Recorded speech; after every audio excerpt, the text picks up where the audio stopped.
in its most simple, practical and interesting form. With over 20 years of experience, our next speaker helps organisations improve revenue by upskilling employees and also inspiring them. Please give a very warm welcome to our next speaker. It's Neetu Chowdhury, the CEO and founder of Evolvitude FZE. I love you all. I thought you would say I love you too. Let's do it again. I love you all. Yo, how many of you, can somebody please close the door? How many of you have the driving license and drive car? Please raise your hand. I love you guys. I can give me lift. And how many of you have driving license and don't drive car? Oh, I'm one of them. And I love you more, you know. I don't drive car, and my husband used to drop me to my office. So I love that time. Not because we are together, but because he cannot run away, he cannot be with the phone. He has to sit there and listen to me for those 20 minutes. And I love that time. And he used to hate it. So I go in car, I'm going with my husband, we stop at my office, I get out of car. As I'm walking towards my office, I'm very happy. What about the third question of your question? How many of you do not have driving license at all? Yeah, I don't have. So, as I'm walking towards my office, my feet are getting heavier. My shoulder is so heavy. I feel like somebody has put 100 kg weight on my shoulder. This was my story for many years until I realized that it's a stress which is causing it. So we'll see what this stress is. Now, as per Stress Management Institute of America, 60 to 90% of visits to doctors are responsible because of stress. Not only that, stress leads to cardiac problems and cancer, and a lot of other things are there. So having said that, I want to ask you something. Is stress good or bad? Please raise your hand if you feel stress is bad, which is on this side. So you feel stress is bad. How many of you feel stress is good? Other people are not thinking anything, right? They're still in the breakfast. Okay, so what exactly is stress? Let's see. Stress is neither good nor bad. Early morning, how do you get up from your bed? If we don't have cortisol rush in morning, we will not even get up from our bed. We will not have the motivation to stand up here and speak. You will not have motivation to achieve your goals. So cortisol is required even to wake us up from our bed. Stress is good for us as long as we know how to use it. So when we are having stress, our performance improves. And it is at the peak. At some point, it's called as eustress. You know, most of inventions in the world are done during the World War I and World War II. Because when there is scarcity, lack of resources, problem, challenges, we are most creative. Of course, it doesn't mean we have to have war to be innovative, but that's what the reality is. And our performance is at the peak when we are having stress. But story changes a little bit more. When we are having more than that stress, what is happening? Our performance level goes down. And that's what the distress is. So stress is neither good nor bad. We have to be in the eustress zone. I'm walking and suddenly I see a saber-toothed tiger. What would I do? Will I analyze the data or see what breed it is, how long the teeth is, how sharp it is, or will I run away from that? What do you think? What will I do? I'll analyze or I'll run away? Run away, right? That's the acute stress. When suddenly we see some problem, if the building is shaking, of course we'll run away, we'll not think about any protocols. So if any problem is there, we take immediate action. That's acute stress. But do you know that whenever we face acute stress, our immune system is compromised for 60 to 90 minutes. Now imagine if somebody is facing acute stress 4-5 times a day, what will happen to their immune system? And what will happen to the diseases which will come to them? Because cancer, heart diseases, all because of the long-term distress we are having. And further when it goes, it becomes chronic stress, which leads to chronic diseases. So you can understand that what different type of stress is there and what is exactly happening here. Our brain brain? How old is your brain? As old as me. As old as you? If I go back little in time, 10, 20, 30, 40, it's 7 million years old. And still thinks the way it was thinking that time, because it's hardwired in our brain. 10,000 generations, 7 billion years old our brain. This part of the brain, that is the brain stem, which is responsible for our movement of body, kidney, liver, heart function, sleeping, waking up, everything. That is hard-coded. We don't think when we have to beat our heart or the kidney has to function, it's working on its own, right? But when we see our boss now, or an unhappy client, or traffic on the road, our brain thinks that the angry client is same as our saber-toothed tiger, and we respond in that way. Recently I went to India and we went to a temple. There was a honey hive was there, honeybee hive was there. Somebody threw stone at it and everywhere honeybees were there.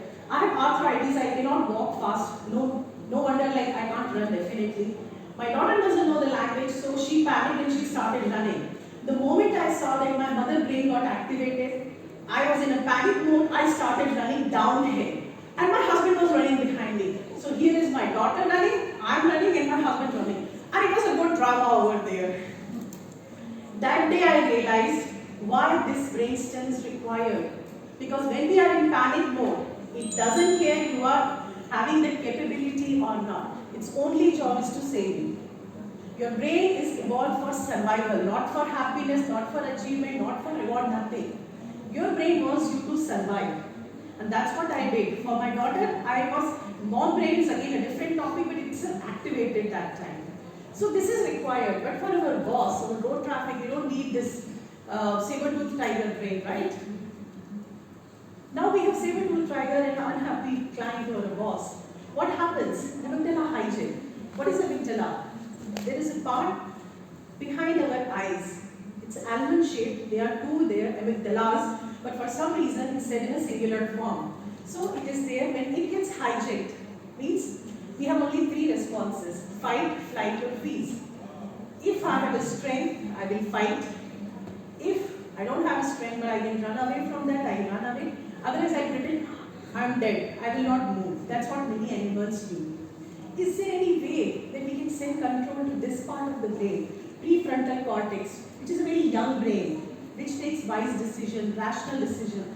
If I'm able to send signal here, from here, somehow by doing something, then I can make wiser decisions. So that's what we are going to see today. But before that, I'll quickly tell you, when you see an event, I have seen a snake or a saber-toothed tiger, and I'm responding, I'm running. What exactly happens between this whole cycle? I saw an event here, saber-toothed tiger is there. That message has gone from my eyes. I want you to pay attention because when you know what is happening, you can put a pause there. The signal is going from my eyes. It goes to amygdala. Why it goes to amygdala? Not here, because your brain is evolved for survival. It says, it sees that there is some threat. It goes back to the library. Hypothalamus is the library of our brain. Whatever experiences we had, we heard news, we read a newspaper, all information is there in hypothalamus. It refers library, it's, oh, it's a danger because I read it somewhere that someone died because of this reason. What will it do? Will it send signal here? Let's analyze what is the magnitude of this earthquake. We don't sit and do that, right? We start running. So it sends the signal from here. The limbic brain, it sends the signal to brainstem. Here signal has gone. Now what is happening? The brain is secreting the hormone ACH, which is going to your adrenal gland. From there cortisol, its adrenal gland is near your kidneys. It is secreting cortisol, adrenal. It is secreting norepinephrine hormone. What will it do? It will make your eyes alert. When there is danger, how do? We make our eyes wide open. We hear clearly. Our senses are very, like our skin is very sensitive. We want to feel what is happening. And we are alert. We are not feeling sleepy that time. That's all is happening. Now, question is, body has finite amount of blood, right? It has to send blood to our hands and legs and prefrontal cortex or to other parts of the body like our sensory organ. From where that blood will come? From our vital organs, from kidney, liver, our heart, everywhere the blood flow will stop. In fact, that is the reason why we turn pale when we are stressed or we are seeing any threat. Because blood flow is less. When the blood is taken from here and sent it to our hand, neck and our sensory organs, what will happen? They are getting the bare minimum thing to survive. That's it. And that's how we take the response of running away or freezing or whatever we are doing. So this is the reason that whenever there is a stress, why your immune system is compromised and why eventually leads to chronic diseases. And this is the whole cycle happening less than 6 seconds. This whole thing, the going signal from here to there and the whole process is only 6 seconds. Now we have problem, a particular hijack is there and we are crazy whenever there is a problem, traffic jam or anything. If we are able to pause it, our brain can send signal from your limbic brain, which is an emotional brain. From limbic brain, it is sending the signal to brainstem to take flight fight action. If it can send the signal to prefrontal cortex, this part of my brain, I can take rational decision. How can I do it? By giving a pause. Just pause for 6 seconds, that's it. That is one method of doing. So you can do counting, you can take some name, or you can just look at something which makes you feel. It's a very simple method if you can pause. Here I want to tell you, stress is inevitable, but we always have a choice. Just wait for 6 seconds before responding, and you see what the difference it makes. Now we have seen that what this stress is. Let's see what are the causes of stress. Because we all talk about the job is stress, this is stress. I have designed a beautiful model for understanding what are the causes of stress. We have capacity. Emotional capacity, financial, physical, every capacity we have. We have a demand. Demand is our office, family, children, all this is demand. When the capacity reduces and demand increases, that causes stress. That's a simple definition. If I have 100% emotional capacity and somebody is crying, I have capacity to console 1,000 people. But if my emotional capacity is going down and I see 1,000 people suffering, how will I do that? I can't do that, right? So what is the solution for this? Simple maths. Increase capacity, increase the demand. Isn't it? We make stress so simple, and that we are going to see today. And before that, I want to touch upon a few things. When we are stressed, our brain is secreting adrenaline, cortisol, and norepinephrine. I find it always difficult to pronounce. When we are having more capacity, brain secretes oxytocin, dopamine, and serotonin, which are good for our heart, kidney, liver, immune system, and everything else. Women, they are more suffering from stress than men. Again, it's a very detailed topic, but women are evolved for emotional connection. So whenever there has emotional problems, they are feeling more stress. Men is evolved for hierarchy and power. So they feel more stress about finance and hierarchy, their position in society. So they have different reasons for stress.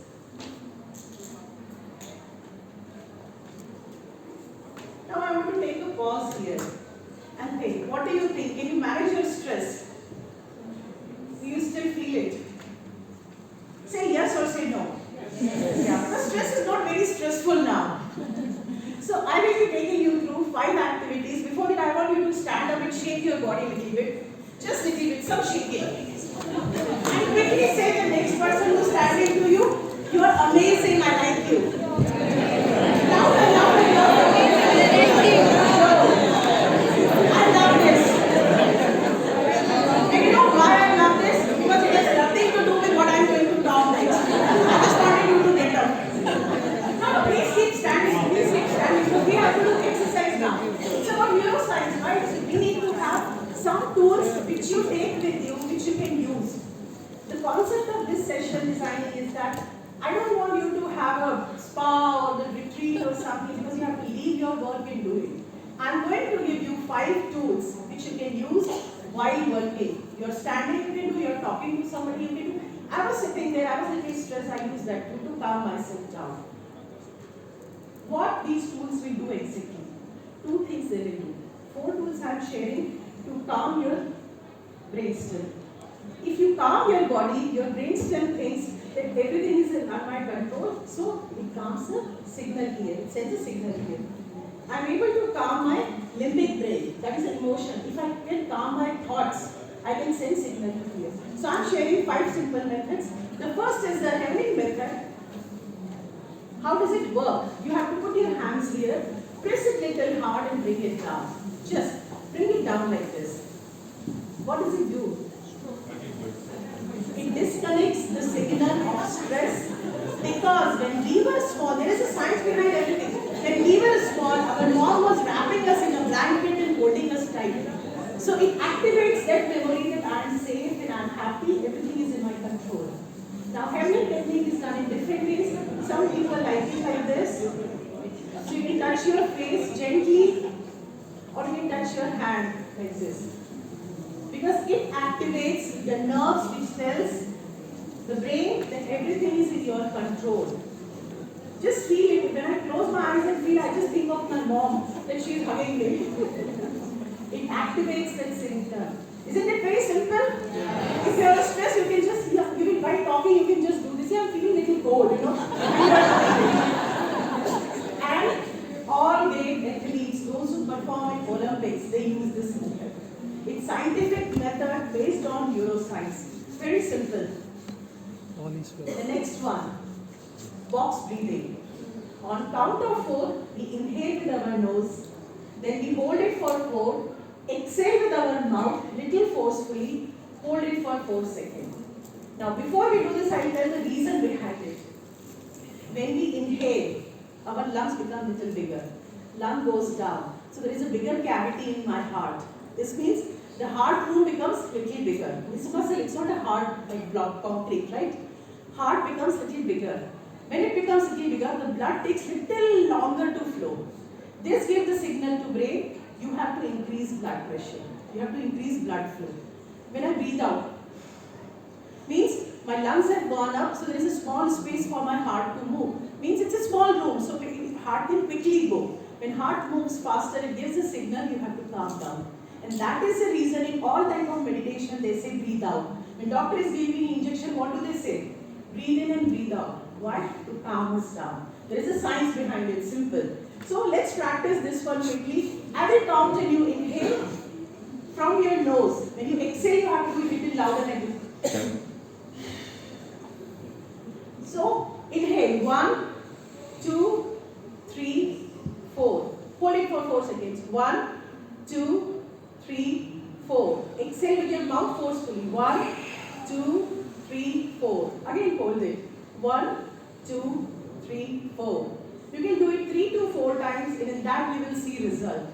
Now you can do it anywhere, right? It's a very handy tool. Just going before for any meeting, you can use that.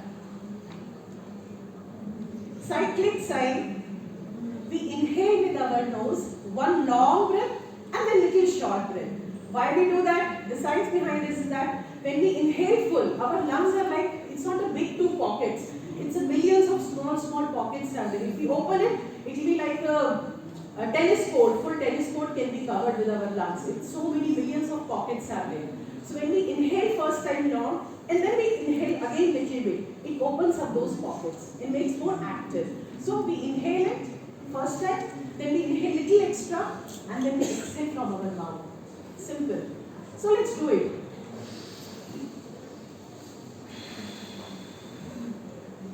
And this also you have to do just 3 times. So let's do it now. It's very simple. Let's do it again.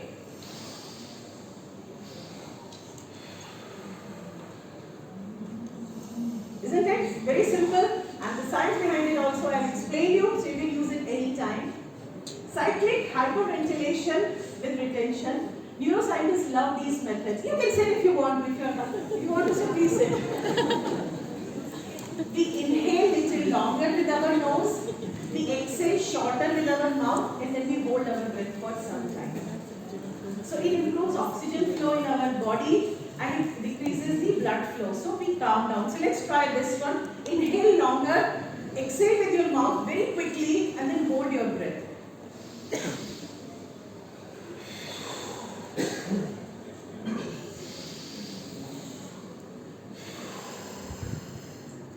Simple.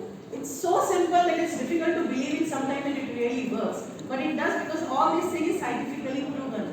And the last one is my favorite. Because you can do anything. In fact, I was doing it just before coming on stage. Because everybody, no matter for 20 years I'm speaking, still my heart starts pumping fast when I'm I have to get on stage. It's very natural. If anybody says they don't have stage fear, they are lying, because everybody has it. We just learn how not to show it on our face, that's it. Right now I'm terrified, you know.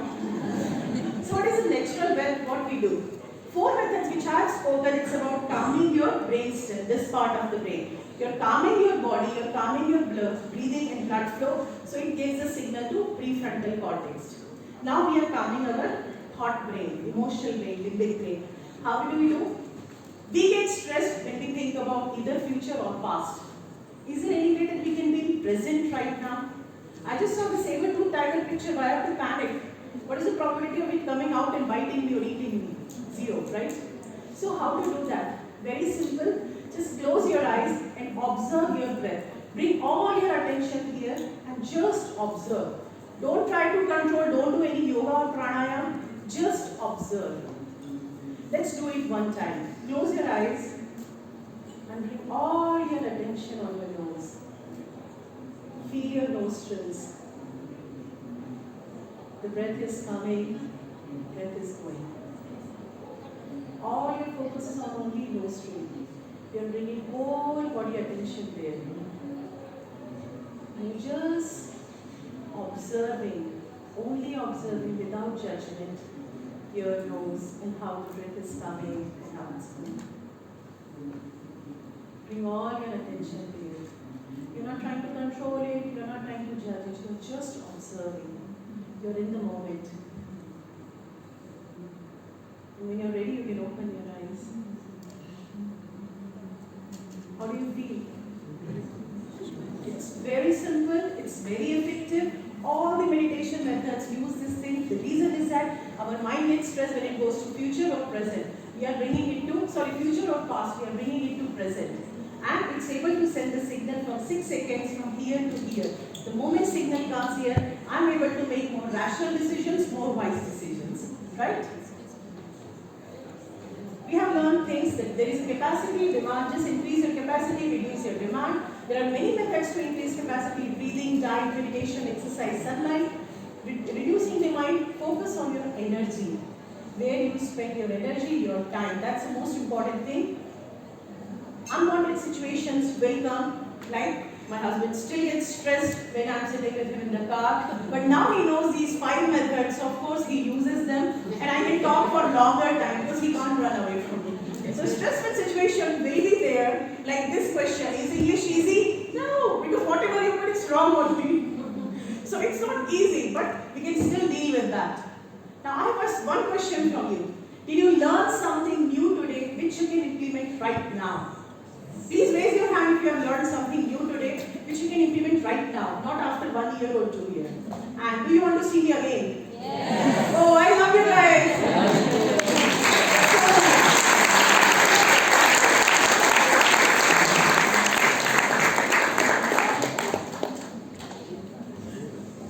You need to shout with the CEO and founder of Evoltitude. That was absolutely brilliant. What an eye-opening session, and techniques that I'll definitely be using.